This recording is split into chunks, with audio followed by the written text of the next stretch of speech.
মাজত হাহাকাৰ অৱস্থা তেওঁলোকে ঘণ্টা ঘণ্টা ধৰি বাছৰ বাবে অপেক্ষা কৰিছে কিন্তু এখনো বাছ নাই ৰাজপথৰ পৰা হঠাৎ অন্তৰ্ধান হল বাছসমূহ সিটি বাছও নাই দূৰণিবতীয়া বাছও নাই তেওঁলোকে ভোট দিবৰ বাবে নিজ নিজ গন্তব্য স্থানলৈ বা নিজ নিজ ঘৰলৈ বুলি তেওঁলোক ওলাই আহিছিল কিন্তু জালুকবাৰীত আহি তেওঁলোক হতভম্ব হৈ পৰিছে যাৰ বাবে তেওঁলোকে বিভিন্ন বাহনত উঠি তেওঁলোকে অধিক ভাড়া ভৰি ঘৰত যাবলগীয়া পৰিস্থিতি সৃষ্টি হৈছে আমি লৈ আহিছো সবিশেষ খবৰ এবাৰ এক হাহাকাৰ অৱস্থা সৃষ্টি হৈছে যাত্ৰীসকলৰ মাজত কিয়নো হঠাৎ অন্তৰ্ধান হৈ পৰিছে যাত্ৰীবাহী বাছ নাই সিটি বাছ নাই দূৰণিবতীয়া বাছও ঘণ্টা ঘণ্টা ধৰি তেওঁলোকে অপেক্ষা কৰিছে বাছৰ বাবে কিন্তু দূৰণিবতীয়া বাছও নাই আৰু গুৱাহাটী মহানগৰীৰ সিটি বাছৰ বাবেও হাহাকাৰ কৰিবলগীয়া হৈছে মহানগৰীকে তৃতীয় পৰ্যায়ৰ নিৰ্বাচনৰ বাবে বাজত মাত্ৰ এটা দিন বাকি আৰু জালুকবাৰীৰ সহযাত্ৰীৰ মাজত হাহাকাৰ অৱস্থা সৃষ্টি হৈছে যাত্ৰীবাহী বাছ নেদেখি যাত্ৰীসকলৰ মাজত সৃষ্টি হৈছে হাহাকাৰ পৰিস্থিতিৰ কিয়নো গণতান্ত্ৰিক অধিকাৰ সাব্যস্তৰ বাবে ঘৰলৈ যাবলৈ এখনো বাছ নাই জালুকবাৰীত গোট খাইছে সহযাত্ৰী ঘণ্টা ঘণ্টা ধৰি যাত্ৰীসকলে অপেক্ষা কৰিছে জালুকবাৰীত সহযাত্ৰী গোট খাইছে বাছৰ বাবে তেওঁলোকে অপেক্ষা কৰিছে নামনি অসমত বাছৰ বাবে ঘণ্টা ঘণ্টা ধৰি অপেক্ষা যাত্ৰীসকলৰ আৰু অপেক্ষা কৰিও এখনো বাছ তেওঁলোকে লাভ কৰা নাই ঘৰত যাবলৈ চৰকাৰে বাছসমূহ সংৰক্ষণ কৰাৰ বাবে ক্ষোভ উজাৰিছে যাত্ৰীসকলে নামনি অসমৰ যাত্ৰীয়ে ট্ৰাক আৰু সৰু বাহনেৰে আৰম্ভ কৰিছে যাত্ৰা অধিক ভাড়া ভৰি তেওঁলোকে সৰু বাহনেৰে যাত্ৰা কৰিবলগীয়া হৈছে গৃহ অভিমুখে আৰু তাৰ পাছতে যাত্ৰীসকলে ক্ষোভ উজাৰিছে চৰকাৰৰ বিৰুদ্ধে তেওঁলোকে ক্ষোভ উজাৰিছে আৰু চৰকাৰক অনুৰোধ জনাইছে যাতায়াতৰ যাতে সুব্যৱস্থা কৰে অতি শীঘ্ৰে কিয়নো তেওঁলোকে ভোট দিবলৈ ঘৰলৈ যাবলৈ ওলাইছিল কিন্তু এখনো বাছ নথকাৰ বাবে বহু যাত্ৰী বৰ্তমানো তেওঁলোকে ঘৰলৈ যাবলৈ পৰা নাই আৰু হঠাৎ যেহেতু সিটি বাছসমূহ অন্তৰ্ধান হৈছে আমাৰ হাতত দৃশ্য আহি পৰিছে জালুকবাৰীত আমি আপোনালোকক দৃশ্য দেখুৱাম যাত্ৰীয়ে ভিৰ কৰিছে সহযাত্ৰীয়ে ভিৰ কৰিছে জালুকবাৰীৰ বাছ আস্থানসমূহত আৰু এয়া যাত্ৰীসকলে ঘণ্টা ঘণ্টা ধৰি অপেক্ষা কৰিছে জালুকবাৰীৰ বাছ আস্থানৰ দৃশ্য আমি আপোনালোকক দেখুৱাইছো সিটি বাছৰ বাবেও মহানগৰৰ লোকসকলে বাছ আস্থানত ভিৰ কৰিছে আৰু দূৰণিবতীয়া যিসকল যাত্ৰী বা দূৰণিবতীয়া বাছ যেহেতু তেওঁলোকে লাভ কৰা নাই আৰু ঘণ্টা ঘণ্টা ধৰি এনেদৰেই জালুকবাৰীৰ বাছ আস্থানত তেওঁলোকে ৰবলগীয়া হৈছে আৰু তাৰ পাছতে তীব্ৰ ক্ষোভ উজাৰিছে চৰকাৰৰ বিৰুদ্ধে যেহেতু তৃতীয় পৰ্যায়ৰ নিৰ্বাচনৰ বাবে মাজত মাত্ৰ কেইটামান ঘণ্টা বাকী আছে আৰু ভোট গ্ৰহণ ইতিমধ্যে দুটা পৰ্যায়ৰ সম্পন্ন হৈছে তৃতীয় পৰ্যায়ৰ নিৰ্বাচনৰ বাবে যেহেতু এখনো বাছ লাভ কৰা নাই যাত্ৰীসকলে তেওঁলোকে কেনেকৈ ঘৰলৈ যাব কেনেকৈ ভোট দিবলৈ যাব এই প্ৰশ্ন যাত্ৰীসকলৰ চৰকাৰলৈ কিয়নো এখনো বাছ চৰকাৰে যাত্ৰীসকলৰ বাবে ৰখা নাই বুলি মন্তব্য কৰিছে এইসকল যাত্ৰীয়ে আৰু যাৰ বাবে জালুকবাৰীত এক অভাৱনীয় পৰিস্থিতি সৃষ্টি হৈছে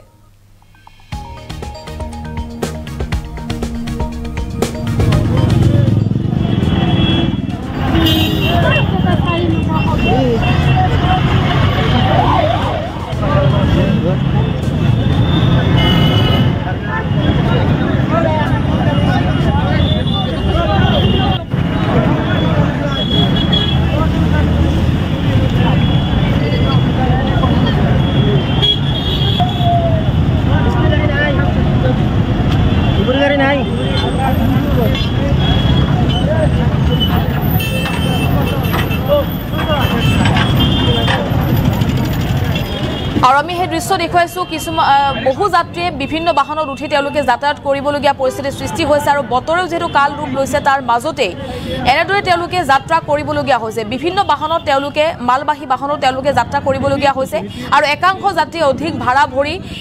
সৰু বাহনেৰে ঘৰ অভিমুখে ৰাওনা হৈছে আৰু এয়া জালুকবাৰীৰ দৃশ্য জালুকবাৰী নামনি অসমৰ যাত্ৰীসকলে যেহেতু ঘৰলৈ বুলি ভোট দিবলৈ তেওঁলোকে ওলাইছিল আৰু জালুকবাৰীত আহি তেওঁলোকে দূৰণিবতীয়া এখনো বাছ লাভ নকৰাত ক্ষোভ উজাৰিছে যাত্ৰীসকলে এই মুহূৰ্তত আমাৰ হাতত মন্তব্য আছে মন্তব্য শুনক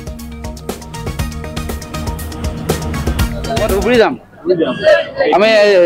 দুলীয়াজানৰ পৰা আহিছো ভোট দিবলৈ যাম ভাড়াটো বহুত বেছিকে কৈছে নহয় ভাড়াটো 800 টকা 300 টকা বা 600 টকা 800 টকা এনেকে কৈছে ভাড়া বাছ বিলাকে বাছ পোৱা নাই বাছৰ ইমান ভাড়া আমি কেনেকৈ আমি তাৰ পৰা আহিছো আমি 700 টকাত আহিছো স্লিপাৰত আহিছো ইয়াতে 800 টকা কৈছে 600 টকা কৈছে তাক খাৰা হৈ যাব লাগিব সিট নাই আমি গরে মারি যাম হাতি ভাড়া 60 টাকার ভাড়া 200 টাকা লাগে আমি সরকার আছি আমি সরকারে ভোট দিব কইছি হয় না এটা আপনি সরকারে হেডি করে দিও আমাক আমি এলাকা পয়সা খরচ করব না দিতে না আমি মই এজন মানকাটৰ মই ডিব্ৰুগড়ৰ পৰা আহিলো ৰাতিপুৱা আহি কিনে মই জালুকবাৰীত থিয় দি আছো গাড়ী নাই গোটেই এটা বেলা গুচি গ'ল আৰু তো মই মানে এই প্ৰশাসনক অসম চৰকাৰক মই এটাই ক'ব বিচাৰোঁ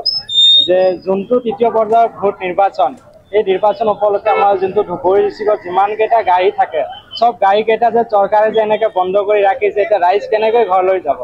এইটো আচল কথা ন না কিবা এটা গাড়ীতো তেনেকৈ হেৰি কৰিব লাগে এতিয়া যদি আমি বেলেগ গাড়ীত যদি ঘৰৰ মানে ইয়াৰ পৰা যদি যাওঁ ঘৰলৈ এতিয়া কি হয় ভাড়াটো বেছি লাগে কাৰণ আমি এনে দিন হাজাৰ কৰি মানে ইমান 2000-3000 টকা ভাড়া দি যাব নোৱাৰা নহয় তো সেইটো আমাৰ মানে বহুত অসুবিধা পৰিছে গতিকে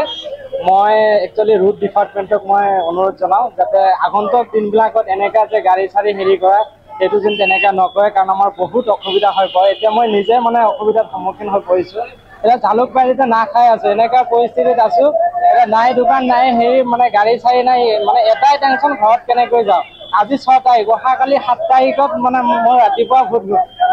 ভোট গ্ৰহণ হ'ব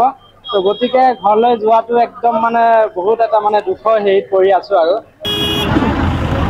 আপোনালোকে মন্তব্য শুনিছে জালুকবাৰীত যাত্ৰীৰ মাজত হাহাকাৰ অৱস্থা সৃষ্টি হৈছে তেওঁলোকে গণতান্ত্ৰিক অধিকাৰ সাব্যস্ত কৰিবলৈ নিজ নিজ ঘৰলৈ তেওঁলোকে ওলাইছিল কিন্তু জালুকবাৰীত তেওঁলোকে এখনো দূৰণিবতীয়া বাছ লাভ নকৰিলে আৰু যিসমূহ বাহন তেওঁলোকে লাভ কৰিছে ঘৰলৈ যাবলৈ তেওঁলোকে অধিক ভাড়া বিচাৰিছে তেওঁলোকৰ পৰা আৰু দৰিদ্ৰ লোকসকলে যাৰ বাবে যাবলৈ সক্ষম হোৱা নাই আৰু বাছ নথকাৰ বাবে একাংশ বাহনে সুযোগ লৈ যাত্ৰীসকলৰ পৰা অধিক ভাড়া বিচাৰিছে আৰু যাৰ বাবে যাত্ৰীৰ মাজত হাহাকাৰ পৰিস্থিতিৰ সৃষ্টি হৈছে তাৰ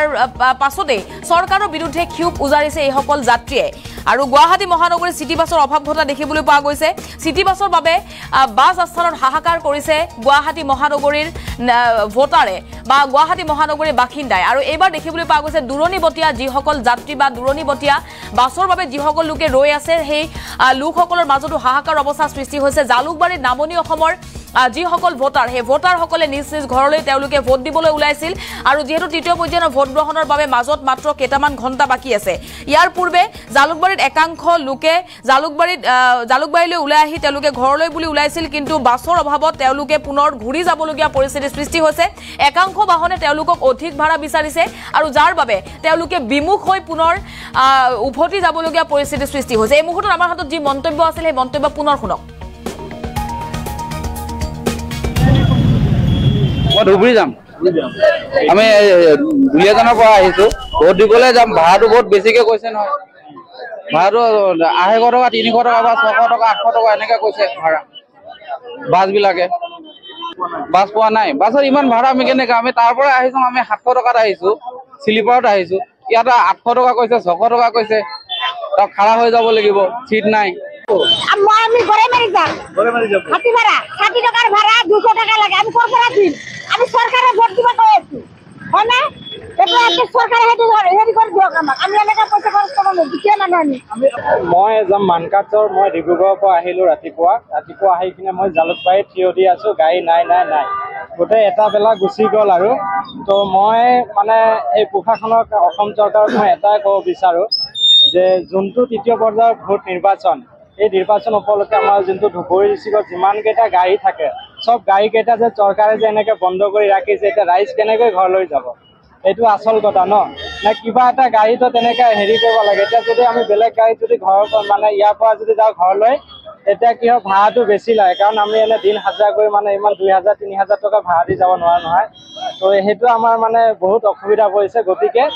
মই একচুৱেলি ৰুট ডিপাৰ্টমেণ্টক মই অনুৰোধ জনাওঁ যাতে আগন্তুক দিনবিলাকত এনেকুৱা যে গাড়ী চাড়ী হেৰি কৰা সেইটো যেন তেনেকুৱা নকৰে কাৰণ আমাৰ বহুত অসুবিধা হৈ পৰে এতিয়া মই নিজে মানে অসুবিধাৰ সন্মুখীন হৈ পৰিছোঁ এতিয়া জালুকবাৰীতে নাখাই আছোঁ এনেকুৱা পৰিস্থিতিত আছোঁ এতিয়া নাই দোকান নাই হেৰি মানে গাড়ী চাড়ী নাই মানে এটাই টেনশ্যন ঘৰত কেনেকৈ যাওঁ আজি 6 তাৰিখ অহাকালি 7 তাৰিখত মানে মই ৰাতিপুৱা ভোট গ্ৰহণ হ'ব